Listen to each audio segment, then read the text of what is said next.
என் பிள்ளைகளுக்கு ஆசீர்வாதம் பெருகி இருக்க வேண்டுமே என்று நினைக்கும் ஆத்துமாவே, இன்று கர்த்தர் உங்களுக்கு சொல்லுவது உபாகமம் 30:5.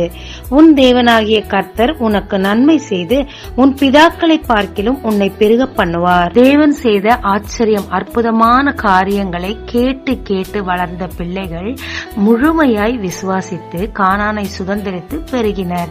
ஆனால் சந்தேகப்பட்ட அவர்கள் பிதாக்களோ வனாந்தரத்திலே மடிந்தனர். ஆமாங்க, நம்ம பிள்ளைகளை தேவன் அதிகமாய் ஆசீர்வதித்து பெருகச் செய்ய முதல்ல தேவனுடைய காரியங்களை நாம் முழுமையாய் விசுவாசித்து அதை பிள்ளைகளுக்கு போதித்து போதித்து வளர்க்கும் போது உங்களை விட அதிகமாக பிள்ளைகளை தேவன் ஆசீர்வதித்து பெருக பண்ணுவாருங்க.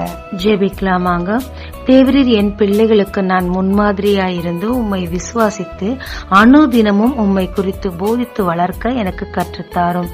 இயேசு மூலம் பிதாவே, ஆமென். இயேசு கிறிஸ்துவின் நாமத்தில் இந்த நாளில் உங்களை ஆசீர்வதிக்கும் ஜீசஸ் விஷன்.